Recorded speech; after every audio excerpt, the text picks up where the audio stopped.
안녕하세요. 하늘의 역사 마지막 시간입니다.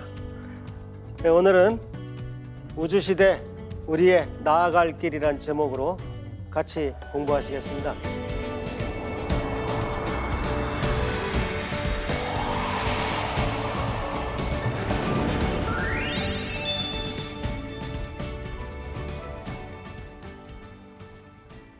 지금 강의 제목이 하늘의 역사입니다.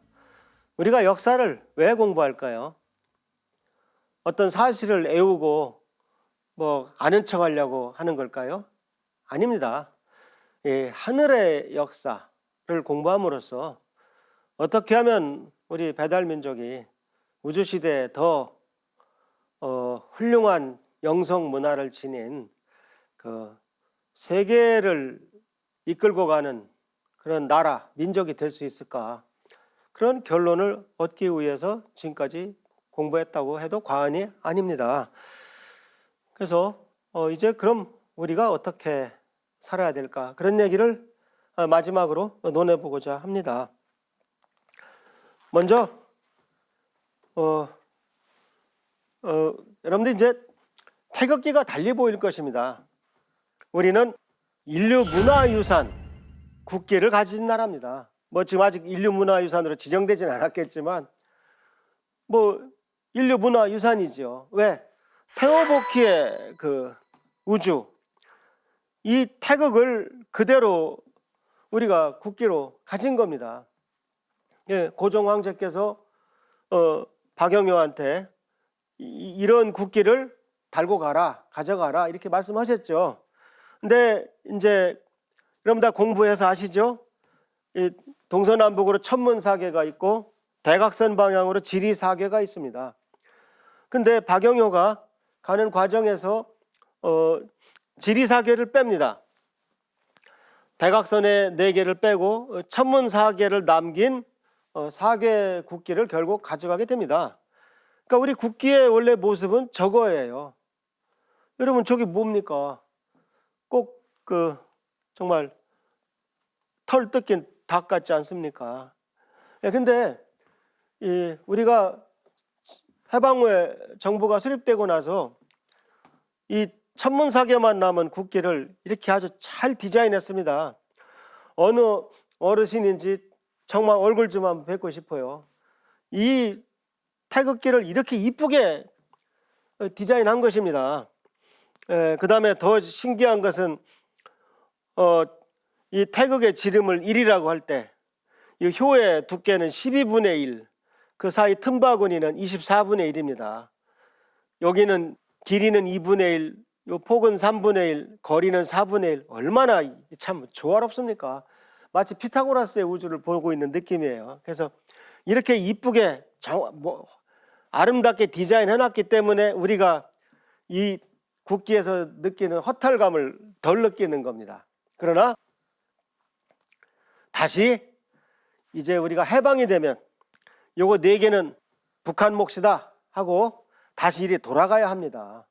왜 완벽한 우주 상징을 국기로 가져야지 왜 그 반쪽짜리만 있는 우주를 갖습니까? 이것도 지금 식으로 2분의 1, 3분의 1, 4분의 1, 12분의 1, 24분의 1로 구성을 해보면 이렇게 아름다운 국기가 됩니다. 근데 지난번에 복희 강의할 때 말씀드렸어요. 야, 지금 태극기 사계도 그리기 힘들어 죽겠는데 저거 어떻게 그리냐? 대뜸 그럴 거란 말입니다. 근데 지난번에도 말씀드렸지만 의외로 쉬워요. 그 복희 8개는 일단 일건천, 이태택, 삼리와 사진례 내려와서 여기서 오손풍, 육감수, 칠간산, 팔곤지로 내려오게 됩니다. 그래서 제일 안에 4개는 양효가 있었고 이렇게 딱 올라와서 내려올 때는 음효가 4개 있었죠. 마주보는 그 효는 항상 반대로 해야죠. 그 다음에 어떻게 했죠? 이쪽이 남쪽 따뜻한 쪽이니까 양효를 3개 그리고 음효를 3개 그리고 여기는 반반이니까 이렇게 하면 됩니다. 그 다음에 다시 또 양효를 3개 그리는데 이 같잖아요. 그러니까 할 수 없이 네가 양보해야 되겠다. 이거 하늘이니까. 그래서 이태택, 일건천 이태택이 있는 겁니다. 여기는 다 음요라야 되는데 이거랑 이랑 같잖아요. 그러니까 너는 양요라야 되겠다. 그 다음에 이렇게 되는 거죠. 다 됐지 않습니까? 뭐 일건천 이태택 뭐 건삼년 그 다음에 이게 이태택이니까 뭐 택상절 앞에 게 끊어지 그 외울 필요 없어요. 그냥 이렇게만 원리만 알아도 여기다가 이제 우리가 태극기만 그려 넣으면 되는 거 아닙니까? 우리가 기존에 친숙한 태극기를 그려 넣으면 되죠. 그래서 다시 한번 말씀드립니다만 반드시 현재 국기보다는 이것이 더 완벽한 우리 문화의 상징 국기다. 그래서 저는 뭐 꼭 제가 주장을 하고 제 뜻이 이루어지고 그런 건 전혀 중요하지 않습니다. 항상 불완전한 태극기를 볼 때마다 그리고 이 태극은 최대한 지금 디자인에 가깝게 똑같이 그려놓은 거죠. 이렇게 하면 별로 저항감도 없을 것 같고, 그래서 우리가 우주를 제대로 공부했다고 하면은 국기는 저런 국기를 가져야 할 거다, 그런 생각을 합니다. 현재 우리나라는 그 하늘 공부를 아주 잘 하고 있습니다. 훌륭한 하늘의 역사를 써 내려가고 있습니다. 일단 신라가 첨성대를 세웠다면 우리 대한민국은 현재 GMT를 세우고 있습니다. 지금 이게 10,000원짜리거든요. 이것이 뭘까요? 네, 이것이 바로 한국천문연구원 보현산 천문대는 1.8m 망원경입니다. 이거 아는 분 거의 없을 거예요.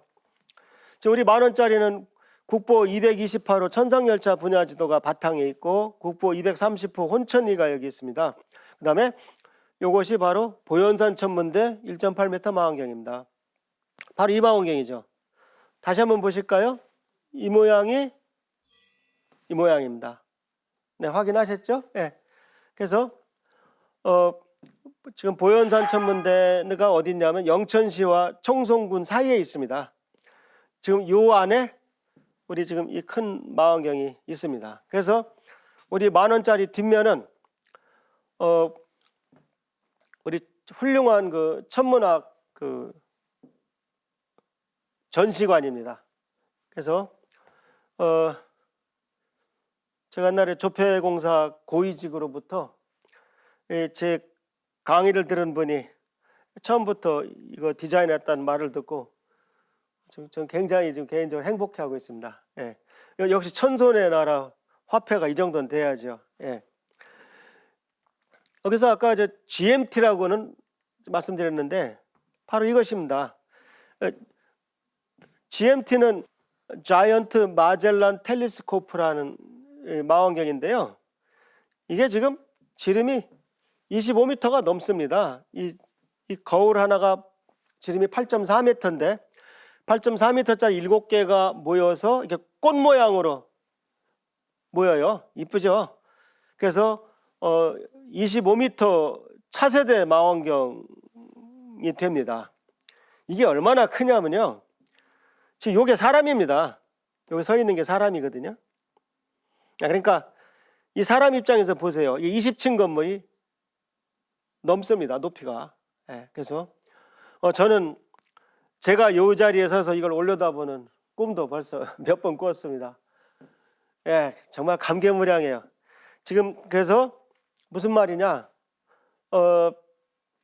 몇 년 안으로 미국, 호주와 함께 우리나라가 세계에서 가장 큰 전체 망원경을 이제 소유하게 됩니다.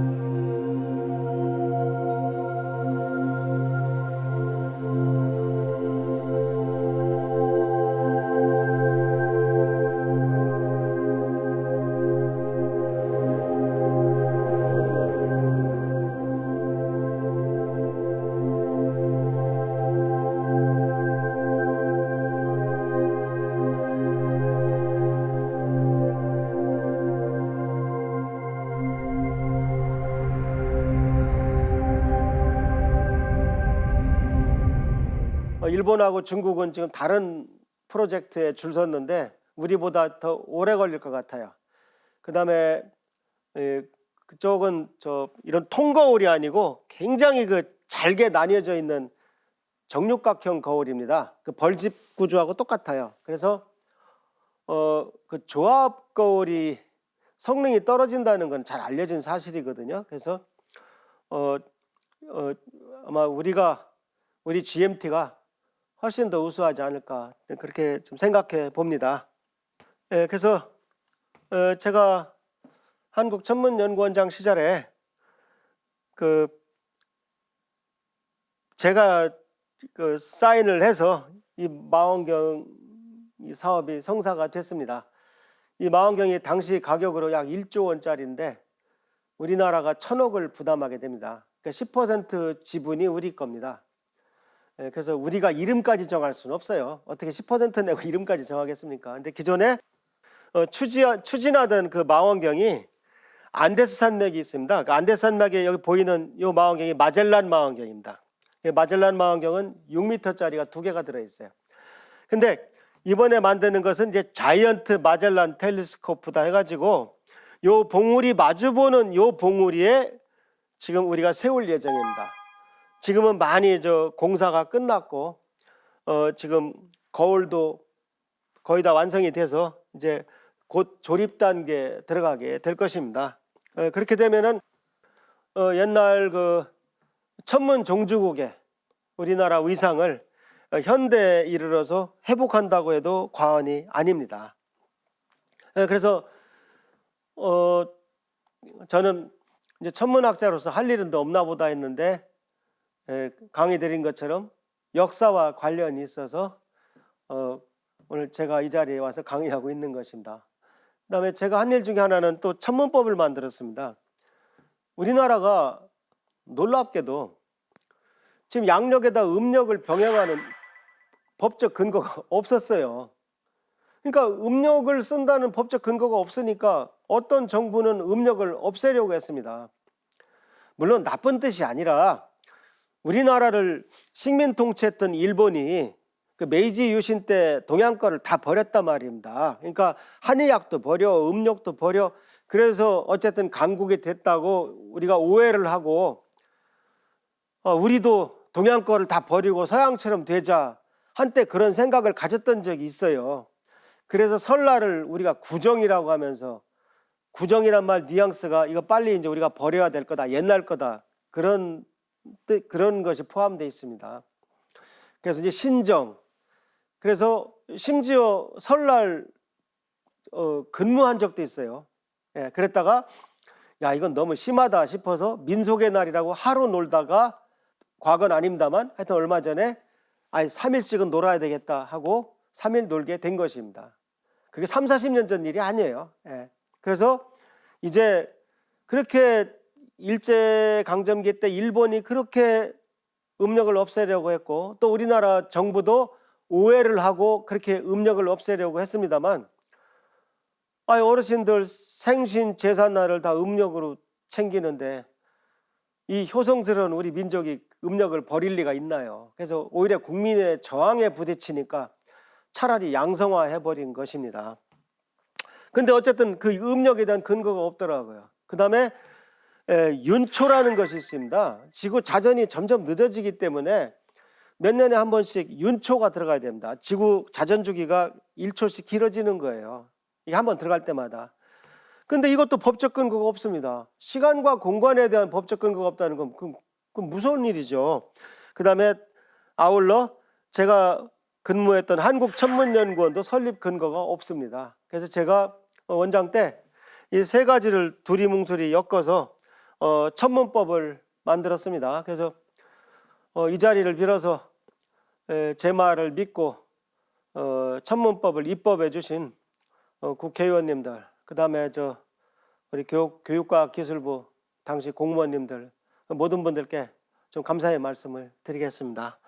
그러면서 제가 이제 천문원장에서 물러난 2011년 1월 신년사에서 처음으로 그동안 그렇게 외치고 싶던 말을 한번 외쳐봤습니다. 천문강국 대한민국. 이 정도면 천문강국입니다. 이제 좀 있으면 세계에서 제일 큰 천체망원경을 갖게 되지. 그 다음에 국민들이 이렇게 천문에 관심이 많지. 이 정도면 천문강국이다. 저는 뭐 자신 있게 이제 외칩니다. 그래서 하여튼 몇 년 안에 안데스 산맥에 세워지는 GMT 25m 망원경에 그 준공식 소식 뉴스가 나오게 될 겁니다. 자, 어쨌든 이런 가운데 그 결론은 뭐냐? 결론은 개천혁명입니다. 왜 혁명이란 무슨 말을 쓰느냐? 혁명하면 총칼을 들고 뭐 그런 거 아니냐? 근데 저는 이렇게 생각합니다. 얼마 전에 뭐 국정교과서 가지고 역사 문제가 있었어요.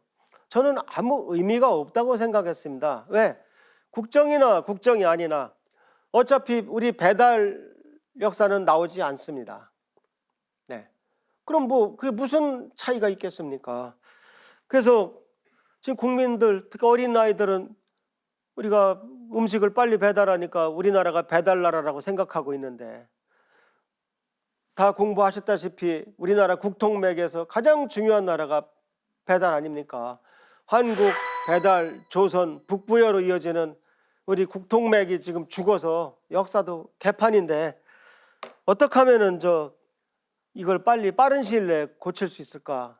제 머릿속에 떠오른 건 혁명이란 말밖에 없었습니다. 그러니까 개선이라고 하는 것은 조금씩 고쳐가는 거고, 개혁이라고 하는 것은 뒤없는 거 아닙니까? 혁명은 더 큰 거고요. 근데 제가 말한 혁명이 총칼을 쓰는 것은 아닙니다만, 뭐 이 정도면 혁명이라고 봐야죠. 어떤 혁명적인 것을 얘기하느냐, 그 설명을 드리고 싶습니다. 하늘의 역사에 기반을 둔 우리 민족의 나아갈 길을 얘기하고 싶은 것입니다. 그러기 위해서 저는 우리가 유대민족에 대해서 잘 알아야 한다고 생각합니다. 자, 유대민족은 구약 성경에 근거를 둔 선민 사상을 바탕으로 이스라엘을 건국했습니다. 구약 성경이 뭡니까? 역사책입니다. 유태인의 역사책입니다. 그 역사책에 근거를 두어서 2000년이 지나서 젖과 꿀이 흐르는 가나안 땅을 되찾은 것입니다. 야, 여기 우리 땅이야. 내놔. 여기 성경 봐. 우리 땅이잖아. 그렇게 되찾은 것입니다. 자, 그런데 시간을 거슬러 올라가면 천산을 넘어온 알타이계 수메르 민족이 구약 성경을 썼다고 나옵니다. 점토판에는 수메르 민족이 검은 머리에 상투를 틀고 씨름을 즐겼다고 나옵니다. 그러니까 알타이계, 내내 우리 민족과 같은 계열인 것입니다. 거기에서 아브라함 일족이 떨어져 나오면서 유대 민족의 역사가 시작됩니다. 그러니까 구약 성경은 수메르가 쓴 역사책이고 예수님 얘기가 나오지 않습니다. 예수님 이응자도 나오지 않습니다. 그러니까 어떻게 보면은 이 태고적 알타이계 신교는 현재 기독교가 같은 뿌리를 가지고 있다고 해도 과언이 아닙니다. 만일 제가 기독교 신자라면 저는 우리 환단고기 같은 역사를 공부하고 거기 수메르 공부를 더 해볼 것 같습니다. 포교를 하더라도 예수님 안 믿으면 지옥 간다 이렇게 하지 않고 내가 공부해 보니까 결국 우리 종교랑 기원이 같더라. 저 같으면 그렇게 설득할 것입니다. 그래서 이 공부라고 하는 것은 우리한테 어떤 결과를, 어떤 열매를 줄지를 우리가 짐작할 수 없습니다. 이 역사를 바로잡는 것은 그 모든 것을 다 아주 강하고 튼튼하게 해줍니다. 그러니까 환단고기 같은 역사를 반드시 공부를 해야 됩니다. 자, 이건 유명한 영화 장면입니다. 10개라는 영화 한 장면에서 찰턴 헤스턴이라는 배우가 이집트를 탈출한 유대인들을 이끌고 홍해를 건너기 위해서 바닷물을 가르는 장면입니다. 왜 우리는 이런 이미지도 없습니까? 우리나라의 그림을 잘 그리는 분이 몇십만 명일 거 아닙니까? 얼마나 많습니까? 근데 왜 어느 누구도 환웅이 3,000무리를 이끌고 신시에 오시는 그 민족 이동을 그리지 않습니까? 답은 간단합니다. 민족 혼이 죽었기 때문입니다. 민족 정기가 죽었기 때문입니다. 이런 생각 자체를 못하는 것입니다. 왜 유대민족의 선민사상은 인정하면서 우리 배달민족의 선민사상은 부정하는가? 답은 역사가 죽었기 때문입니다. 에이, 이거 너무 과장 아니냐? 국뽕 아니냐? 뭐 그러시겠죠. 자, 한번 얘기를 들어보실까요? 자, 일단 이유는 식민사학에 물들어서 위대한 우리 역사, 환단고기 같은 것들을 부정하기 때문입니다. 국민들이 한 번 읽어보지도 않은 사람들이 야, 뭐 만년 전에 우리 민족이 러시아만한 나라를 운영해서 전 세계를 통치했다는 판타지라며 이러고 있습니다. 제가 이번 강의에서 다 자세히 말씀드렸습니다. 환단고기는 5권의 역사책입니다. 다른 나라는 없는 역사도 만들고 있는데 우리는 왜 있는 역사책도 읽어보지도 않고 부정합니까? 왜 다들 부안해동하십니까? 선민사상의 근원은 역사입니다. 유대민족은 구약성경이고 우리 배달민족은 환단고기와 같은 역사책이 우리 선민사상의 근원이 됩니다. 근데 유대민족이나 우리 민족이나 알타이계는 다 천산에서 비롯됐어요. 그런데 신기한 것은 구약성경에서 나온 시오니즘은 다른 민족 입장을 생각하는 것이 아닙니다. 일단 유대민족이 살고 봐야 돼요. 2000년 만에 땅을 되찾아서 나라를 세워야 됩니다. 거기에 급급했다고 보면 우리 배달민족은 그렇지 않습니다. 우리 천손사상이라는 게 뭡니까? 천손이 있다는 건 지손이 있다는 뜻입니다. 그러니까 우리가 환웅무리가 내려와 보니까 곰을 숭배하는 민족과 호랑이를 숭배하는 민족이 있더라 이겁니다. 그게 지손입니다. 근데 곰을 숭배하는 민족은 우리도 천손을 만들어 달라. 우리도 문화민족이 되게 해달라. 세상을 널리 이롭게 해달라. 제세이화 해달라. 홍익인간 해달라 해서 같이 가게 된 것이고 그 호랑이 토템을 가지고 있던 민족은 저항했던 것입니다. 협조가 원활하게 되지 않은 것이죠.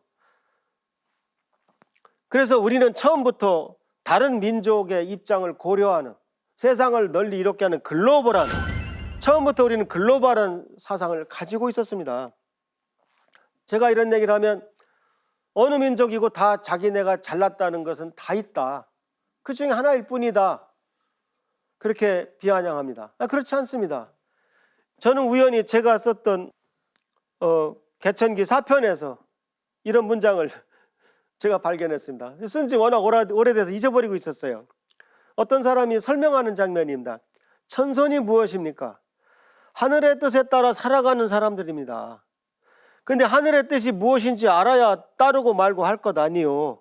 하늘의 뜻을 알려면 공부를 해야 하오. 바로 그 점에서 천손은 지손과 구분되는 것이요. 공부하다 보니까 우리가 훌륭한 천손이 된 것이 뭐 그렇게 배타적인 선민사상입니까? 예, 우리 민족은 우리 한국 사람들은 누구나 나이 들어서 동양화 속에 초당에 앉아있는 노인네가 되고 싶어합니다. 남자든 여자든. 왜? 공부하려고. 바로 죽음을 준비하는 선비의 모습입니다. 그래서 신선이 되는 거죠. 그래서 우리나라 표현으로 사람이 죽는 걸 선화라고 합니다. 신선이 됐다. 예, 뭐 입적이나 뭐 이런 소천이나 그 종교 용어 말고요. 원래 우리나라 용어로 사람이 죽는 것을 선화라고 합니다. 예.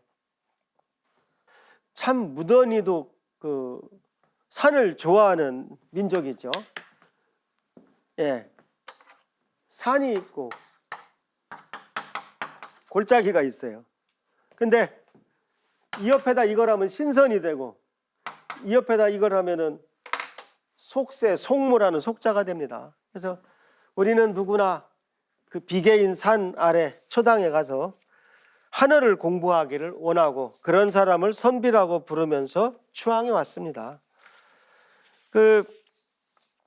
요즘에는 별의별 얘기를 다 듣습니다. 글로벌 시대 무슨 민족 타령이냐. 마치 자기는 세계화가 다 돼서 어떤 나라에 살아도 상관없다는 것처럼 말할 때마다 영어를 섞어 말하고, 그 다음에 애국 애족을 얘기하면 촌스럽다고 생각을 하고, 그런 사람들이 많습니다. 좀 나쁘게 표현하면 백인인 척 하는 사람들이 많습니다. 이게 얼마나 민족 정신의 소중함을 망각한 표현입니까? 여러분들 청소년 인터넷 사이트에 들어가 보세요. 나는 미국의 51번째 주가 됐으면 좋겠다. 그럼 군대도 안 가, 안보 걱정도 안 해, 영어도 공짜로 해. 그럼 댓글이 맞아 무수히 붙습니다. 뭐하러 일본에서 독립했냐? 일본 가보니까 깨끗하고 뭐 좋더라. 뭐 나는 왜 독립했는지 이해가 안 간다. 이런 무서운 글들이 난립하고 있습니다. 민족 정신의 소중함은 해외 동포들이 더 절감합니다. 우리는 몰라요. 근데 예를 들어서 제가 해외 동포 강연을 갔을 때 어떤 분이 한 얘기입니다. 아들이 회사에 다니다 보니까 그 중국 친구가 있었단 말이죠.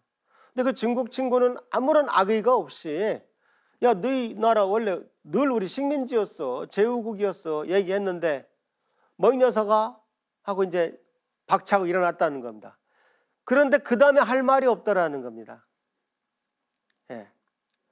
여러분 아시죠? 시진핑이 트럼프를 만나서 원래 한국은 중국의 일부였다 잘라 말했습니다. 예, 그러니까 트럼프가 고개를 끄덕끄덕 하더만요. 그것이 더 저는 무섭던데요. 자, 그러면서 그분이 박사님 같으면 뭐라고 하셨겠습니까? 그렇게 말하는 중국 친구에게 뭐라고 말했겠습니까? 글쎄요, 저는 일감으로 떠오르는 것이 야, 너희 중국을 뭐라고 하냐? 진화라고 하지 않느냐? 이게 무슨 짓자냐? 이게 가지짓자입니다. 본사, 지사 할 때 짓자입니다. 너희는 옛날 상고사일 때 너희가 본 줄기였던 적이 없다. 저 같으면 그렇게 받아칠 것 같습니다. 그게 정답이라고 말할 수는 없고, 물론 사람마다 다 답이 따로 있겠죠. 자, 그러니까 해외 동포들은 항상 자기의 정체성에 대해서 늘 고민하며 사는 것입니다. 우리 동포들까지 다 합치면 거의 배달족이 지금 8천만을 넘습니다. 거의 1억 명이에요.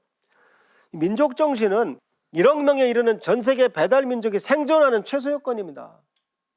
이제 세계화 아래 조국이란 말도 안 써, 민족이란 말도 안 써. 어쩌자는 겁니까? 그 정체성을 잃고 글로벌 물결에 휩쓸리면 유랑민족으로 전락하는 것입니다. 다시 한번 나라를 뺏기게 되겠죠. 우리가 오늘날 풍요롭게 산다고 생각할지 몰라도 저는 이렇게 생각합니다. 역사상 가장 좁은 영토를 가지고 역사 교육도 제대로 못하며 사대주의에 찌들어 사는 가장 못난 후손이라고 저는 생각합니다. 여러분이 공부하셨겠지만 주역도 우리 것입니다. 다 우리 동이족의 역사고, 중국의 사망오제 시대, 그 다음에 하상주, 그것까지가 다 동이족이 지배했던 역사였습니다. 혹자는 공자도 모른다, 진시황도 모른다, 거기도 동이족일 가능성이 있다, 이런 말까지 합니다. 전 뭐 그것까지 인용은 안 하겠습니다. 거기까지만 공부해도 얼마나 놀라운 일입니까? 주역이 우리 동이족 것이 돼야 우리 정역도 더 의미가 있는 것 아니겠습니까? 그래서 저는 이 가장 못난 후손에서 누구보다도 탈출하고 싶었던 사람입니다. 그래서 저는 여러 가지 일을 하게 됐습니다. 제가 왜 개천기란 소설을 썼을까요? 일단 개천절날 노는 나라가, 그렇게 개천이 중요한 나라가 어떻게 개천지라는 또는 개천기라는 소설이 없습니까? 저는 제 작품이 아무리 졸작이더라도 감히 개천기라는 제목을 붙여봤습니다.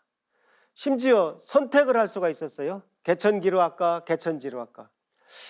개천지 그러니까 개가 천지다, 개판이다 이런 것 같네. 개천기로 하자. 이런 그런 훌륭한 두 제목을 갖고 선택까지 했습니다. 그래서 저는 팔리든 말든 우리 국통맥을 기술하는 소설을 썼습니다. 지금도 쓰고 있습니다.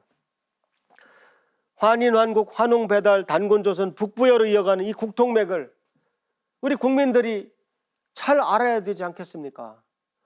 꼭 역사책에서만 발견하지 않고 소설 형태로 읽으면 더 재미있지 않겠습니까? 그래서 일단 제 능력이 닿는 대로 환웅배달의 3부작을 한번 써봤습니다. 1편은 뭐 그냥 제목이 개천기고요. 개천기 2편, 3편이 태오복희와 치우천자입니다. 여러분이 강의를 들으셔서 알지만 태오복희는 음양오행을 만든 분이요, 치우천자는 대륙의 행정수도를 만든 분입니다. 이 두 분이 우리 배달 조상이 아니면, 만일 태오복희가 중국 점쟁이면 우리 태극기는 중국제란 말입니까? 만일 치우천자가 중국 도깨비면 우리 붉은 악마는 중국 응원단이란 말입니까? 말도 안 되는 소리죠. 너무 소중한 배달의 영웅들입니다. 그래서 제 능력을 최대한 발휘해서 배달 3부작을 완성했습니다. 그 다음에 단군조선, 조선 3부작을 완성했습니다. 조선을 세운 왕검단군이 당연히 나오는 거고요. 유의자는 아는 분이 거의 없으실 겁니다. 유의자는 단군조선의 가장 훌륭한 선인 중에 한 분이셨습니다. 그래서 유의자라는 분이 계실 때 하나라가 망하고 상나라가 들어서게 됩니다.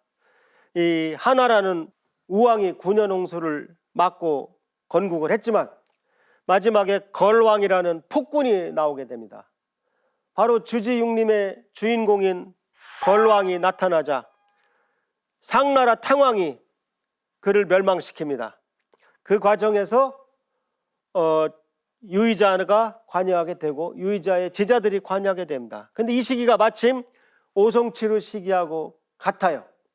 그래서 저는 소설에서 오송치루를 마지막으로 목격하고 운명하는 유의자를 한번 그려봤습니다. 그 다음 현재 쓰고 있습니다. 강태공에 대해서 쓰고 있습니다. 많은 분들이 낚시꾼이라고만 알고 있습니다. 제가 지난번에 자세히 설명드렸지만 상나라 말기에 다시 또 주왕이라는 폭군을 제압하고 주나라가 들어서게 됩니다. 그 주나라의 책사가 바로 강태공이 되겠습니다. 강태공을 모셔온 사람이 주나라의 문왕이고, 문왕이 뜻을 이루지 못하고 죽자 그 아들 무왕이 상나라를 멸망시킵니다. 무왕의 동생 주공이 아버지 문왕이 만든 괴사에다가 효사를 보태서 주역을 완성하게 되는 것입니다. 이것이 다 우리 동이족의 찬란한 역사입니다. 사망오제도 다 우리 역사입니다. 태오복희, 염제신농, 황제헌원 사망과 소호금천, 전욱고양, 제곡고신, 요순, 오제와 여기까지 모든 상고사를 통치했던 것이 우리 역사였다고 제가 주장했습니다. 그 다음에 북부여는 당연히 해모수와 동명왕이 나와야 되겠죠.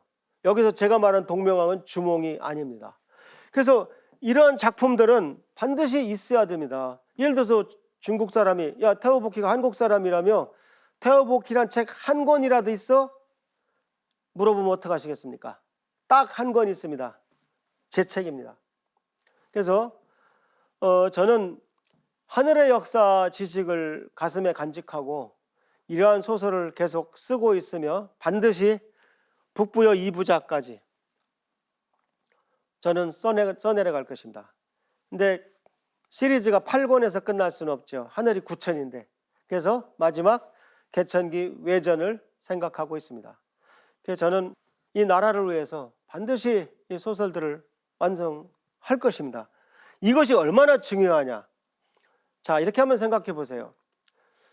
누구나 이런 생각은 할 수 있습니다. 어떻게 우리나라는 만년 역사를 주장한 나라가 국립묘지밖에 없느냐. 국립묘지는 2차 대전 후에 독립한 신생국가도 다 했을 것입니다. 어떻게 이 나라 통치자가 가서 신고할 수 있는 그 만년 역사를 기린 명소가 없습니까? 독립기념관은 우리 민족 역사의 옥의 튑니다. 저는 그거 왜 이렇게 크게 졌나 잘 이해를 못합니다. 차라리 가운데 건물을 개천관으로 하고 나머지에 태호복희관, 치우천자관, 왕검단군관, 유의자관, 강태공관, 해모수관, 동명왕관을 둘러서 개천기념관을 만들었으면 하는 바람입니다. 우리 후손들이 여기 가서 얼마나 결심을 다시 할 거고 하겠으며 외국 관광객들이 어떻게 우리나라를 얕보겠습니까? 미국은 워싱턴 DC 안에 뭐 조그맣지만 링컨 기념관도 있고 워싱턴 탑도 있고 옆에 백악관이 있습니다. 왜 우리는 불과 70년 전 식민지 역사를 기리는 독립기념관이 있는데 태고적 민족의 여명기 새벽의 역사를 기리는 개천기념관이 없습니까? 일본의 수상도 취임하면 제일 먼저 2세 신사를 갑니다. 2세 신사는 천조 대신 아마데라스 오미카미 신사입니다. 예. 우리는 왜 일본만 못합니까? 예, 그래서 개천기를 쓰니까 이렇게 콘텐츠가 나오더라는 얘기입니다. 우리가 맨날 개천기념관 세우자 말만 하면 뭐합니까? 그거 내가 주장했어. 그런 얘기 백날 하면 뭐합니까? 뭘로 채울 겁니까? 소설 시리즈를 쓰니까 콘텐츠가 나오더라는 겁니다. 그래서 저는 이것이 제가 죽기 전에 꼭 해야 될 일이라고 생각을 하고 있고 쓰고 있는 것입니다. 그 다음에 우리나라 지금 단기 연호가 1961년에 사라졌습니다. 이건 뭐 개천기하고 상관은 없습니다. 그러나 연호를 개천으로 바꾸자는 것입니다. 단기를 서기와 같이 쓰면 불편할까? 전혀 그렇지 않다. 음력을 버린 일본도 연호는 쓰고 있지 않은가? 더구나 일왕이 바뀌면 연호도 바뀌어 복잡한데도 말이다. 북한도 주체 연호를 사용하고 있지 않은가? 나는 이번 기회에 아예 우리나라의 연호를 단기보다 개천으로 바꾸는 운동을 제안하고 싶다. 왜 우리 역사 1565년을 버리는가? 그동안 제 강연을 꾸준히 들으신 분이라면 무슨 얘기인지 이해하실 것으로 믿습니다. 나는 왜 개천혁명을 외치는가? 우리 민족은 하늘을 잊은 하늘의 자손입니다. 지금 우리 한국 사람들이 어떻게 생각하고 사느냐? 우리는 천손이 아니라 웅손이다. 우리 다 곰새끼라는 겁니다. 왜? 곰이 여자로 바뀌어서 우리를 낳았으니까. 단군 신화 등 식민사학 내용을 수긍합니다. 아직도 국민 반 정도는 단군 신화를 믿고 있다는 겁니다. 거기에 대해서 반발하지 않으면 수긍하는 겁니다. 수긍한다는 것은 인정하는 것입니다. 단군 신화가 얼마나 헛된 얘기인지 제가 4번째 강연에서 피를 토하는 심정으로 말씀드렸습니다. 중국의 동북공정을 수긍한다. 정부 차원에서 단 한 번도 저항이 없었습니다. 대한사랑, 국학원, 시민단체에서만 성명을 냈어요. 동북공정에 대해서 그냥 끄떡끄떡 하는 겁니다. 여러분, 동북공정이 뭡니까? 신라만 빼고 다 중국 역사라는 겁니다. 신라만 빼고. 그래도 양심상 신라는 남겨놨어요. 국민들이 개천절 행사에 대통령이 갈 필요 없다고 생각합니다. 제가 알기로 무려 5명의 대통령이 개천절날 오신 적이 없습니다. 공식 행사에. 가장 화려하게 의미 깊게 치러야 될 국가의 생일 개천절 행사가 가장 초라한 총리 행사로 전락하고 말았습니다. 태호복희와 치우천자는 중국 사람이라고 믿습니다. 복자가 들어가 있으니까 태호복희는 중국 점쟁인 줄 압니다. 치우는 중국 도깨비인 줄 알고 있습니다. 조금 전에도 말씀드렸지만 그럼 우리 태극기는 중국제고 붉은 악마는 중국 응원다입니까? 우리나라는 우주론이 없다? 중국은 반고라는 거인이 우주를 창조했고 일본은 이산학이라는 창조신이 창조했다. 대한민국은 우주론이 없더라. 무슨 말을 합니까? 천부경이 뭡니까? 천부경만 있습니까? 부도지, 참전개경, 얼마든지 더 있습니다. 환단고기는 위서다, 거짓말이다. 거기 천문현상도 맞고 여러 가지 역사적 사실이 증명하고 있습니다. 오히려 위서라고 주장하기가 어렵습니다. 예를 들어서 뭐 문화라는 말이 거기 나오는데 그건 근대 용어다. 공부를 안 하니까 그런 말을 하는 겁니다. 어떤 역사책에 봐라 있다. 조목조목 다 반박했습니다. 그런데도 안 믿습니까? 환단고기가 위서면은 그러면 태우복희하고 치우천자는 우리나라 사람이 아닙니다. 우리 조상이 아닙니다. 아까 얘기했죠? 얼마나 끔찍한 결과가 나오는가. 진화가 중국이고 동이는 동쪽 오랑캐다. 가지지자 중국은 가운데 나라고 중국. 우리는 오랑캐다. 동이족 할 때 이자가 우리나라 옥편에 오랑캐 이자로 나옵니다. 오랑캐는 오랑캐로 막아라. 제의 할 때 쓰는 이자가 우리 동이족 이자입니다. 이거 하나 바꿔놓지 못한 것이 우리 후손들입니다. 이것이 어찌 하늘을 잊은 하늘의 자손이 아니겠습니까? 자, 우리가 할 일이 뭡니까? 개천혁명 책 뒷표지입니다. 공부하는 대한민국 밝아오는 개천혁명. 한국 사람은 공부해야 됩니다. 죽기 하루 전날까지 공부하는 것이 한국 사람이더라. 우리가 이 말을 들어야 합니다. 꼭 총칼을 들어야 혁명이 아닙니다. 우리 역사를 공부하고 개천을 이해해야 합니다. 우리 사상을 공부하고 천손이라는 사실을 인지해야 합니다. 우리 문화를 공부하고 홍익을 실천해야 합니다. 바로 개천, 천손, 홍익이 우리 키워드인 것입니다. 그래서 저는 제갈량이 남병산 칠성단에서 남동풍이 불기를 기도했듯이 우리나라에 개천풍이 불기를 기도하고 싶습니다. 환단풍이 불기를 기도하고 싶습니다. 제가 얼마나 답답했으면 책머리에 이런 말을 썼겠습니까? 나는 대한민국이 컴퓨터라면 다시 포맷하고 싶다. 대한민국은 개천혁명으로 다시 태어나야 하기 때문이다. 이 혁명은 위대한 대한민국으로 가는 유일한 길이다. 지금 우리나라는 역사를 아는 사람이 대통령을 하고 있지 않습니다. 모든 정치판 사람들이 역사를 모릅니다. 저는 좌파, 우파는 안중에도 없습니다. 개천파가 나와야 합니다. 칠성파가 나와야 합니다.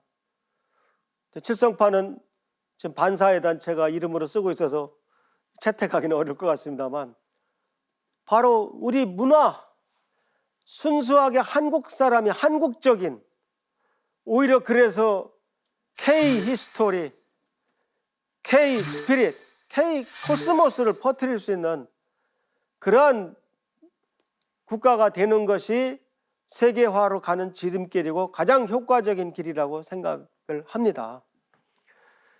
그래서 지금 우리는 어떠한 시대적 사명을 겪고 있느냐? 정치, 종교, 지연, 학연, 혈연, 빈부와 무관한 역사 광복, 우주론 광복을 글로벌할 방향으로 추진하는 대업이 현재 우리한테 주어져 있다고 저는 생각합니다. 그래서 모든 대한민국 국민은 죽기 하루 전까지 K 스토리, 우리가 이 내부에서 자꾸 식민사학자들하고 싸울 거 없습니다. 우리가 우리 교과서를 만들고 우리가 믿는 우리 역사를 가지고 우리 동포들한테 희망을 줘야 합니다. 행복하게 만들어 줘야 합니다. 그 다음에 K 스피릿, 우리 대한민국의 정신, 영성 문화를 멀리 알려야 합니다. K 코스모스는 좀 낯설죠. 제가 지난번에 자세히 설명드렸는데 바로 천부경, 그 다음에 주역, 그 뒤를 받쳐주는 하도, 낙서, 복희팔괴, 문왕팔괴, 정역팔괴, 이러한 것들을 저는 K 코스모스라고 표현하고 있습니다. 그래서 이제 단순히 K 상품들이 세계를 지배하는 것을 떠나서 우리가 영성국가로서도 세계를 이끌 수 있는 그런 위치에 도달해야 한다고 굳게 믿습니다. 하늘의 역사를 공부한 결론은 바로 그것입니다. 대한민국을 개천사상으로 무장시키는 길은 개천혁명뿐입니다. 개천절을 계속 양력 10월 3일로 기념할 방침이라면 왜 제가 이렇게 표현했을까요? 원래 개천절은 음력 10월 3일입니다. 10월 1일 국군의 날부터 10월 9일 한글날까지 개천축제를 열자. 옛날부터 영고, 동맹 있었지 않습니까? 우리 민족은 천선민족이기 때문에 개천축제를 늘 해왔습니다. 개천절과 한글날이 공휴일이고 주말이 반드시 포함될 테니까 큰 문제는 없을 것이다. 다 공휴일 하자는 거 아닙니다. 어차피 연중 가장 날씨가 좋은 이때 전국의 크고 작은 축제가 모두 몰려있지 않은가. 호국의 간성인 하늘의 군대, 국군의 날이 10월 1일이고 우리 문화의 자랑 한글날이 10월 9일인 것은 하늘의 뜻이라고 저는 봅니다. 그래서 우리 대한사랑 회원들만이라도 개천절날 개천축제를 열고자 했습니다.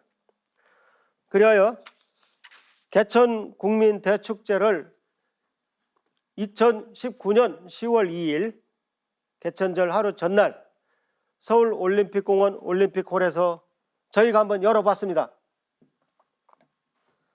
저는 이때 과연 3,000명이 다 들어올까? 이거 저희 행사입니다. 대한역사광복군, 역사광복군은 저희가 쓰는 용어입니다. 얼마나 고심했나 모릅니다. 제가 8월 1일 이사장으로 취임하고 나서 2달 동안 걱정했습니다. 근데 이날 태풍이 왔는데도 불구하고 1,000명이 들어오지 못했습니다. 1,000명이나 되는 분들이 비를 맞고 밖에 계셨습니다. 그 광경을 보고 저는 확신하게 이르렀습니다. 이제는 식민사학도 정리되고 우리 민족의 그 힘이 이제는 빛을 발하겠구나, 대세가 기울었구나, 그런 확신을 하게 됐습니다. 그래서 저는 태어나서 처음으로 3,000명 앞에서 대사를 해봤습니다. 속되게 표현하면 죽어도 여한이 없을 것 같습니다. 하나, 이제 시작이라는 걸 잘 알고 있습니다. 그래서 하늘의 역사를 공부한 결과 우리가 더 자부심을 가지고 앞으로 희망만을 가지고 나아갈 길밖에 남지 않았다는 확신을 가지게 됐던 것입니다. 그 다음에 저는 개천가라는 노래도 만들었습니다. 저는 왜 개천가라는 노래를 만들었을까요? 우리 우주로는 다 공부하셨겠지만 해에는 삼종호가 살고 달에는 두꺼비가 삽니다. 그러니까 가사가 떠올랐습니다. 하늘이 열리고 태극이 춤추던 날 해와 달 내려와 우악을 비추네. 일월로봉도죠. 삼조고 높이 날아 해품에 깃들고 두꺼비 높이 뛰어 달 속에 안겼네. 환인 환웅 단군이여 배달민족의 혼이여 환인 환웅 단군이여 백두산의 주인이여 북에는 북두칠성 남에는 남두육성 하늘의 뜻을 따라 이 땅에 오셨네. 저절로 가사가 써지더라고요. 그래서 저는 하늘의 역사라는 무서운 제목을 가지고 어쩌면 자격도 없을 작은 학자인 제가 건방지게 개천을 한번 논해봤습니다. 마지막 강의를 마치면서 제 개천가를 여러분들께 들려드리고자 합니다. 여러분, 그동안 제 강의를 일일이 다 시청해 주셔서 정말 감사합니다. 안녕히 계십시오.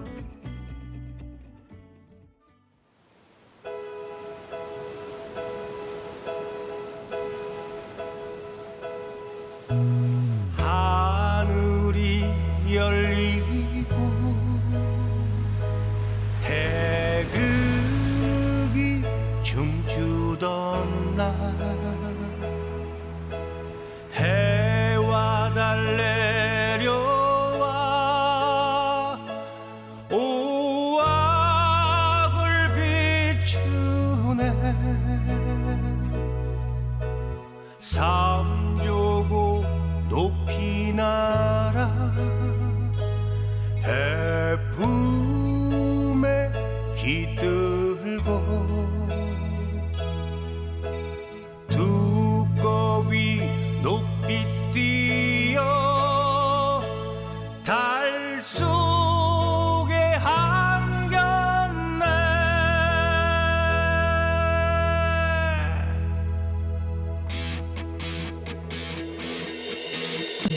하늘이 열리고 태극이 춤추던 날 해와 달 내려와 오악을 비추네 삼조고 높이 날아 해품에 깃들고 두꺼비 높이 뛰어 달 속에 한겼네 환인 화웅 당군이여 배달민족의 혼이여 환인 화웅 당군이여 백두산의 주인이여 북에는 북두칠성 남에는 남부육성 하늘의 뜻을 따라 이 땅에 오셨네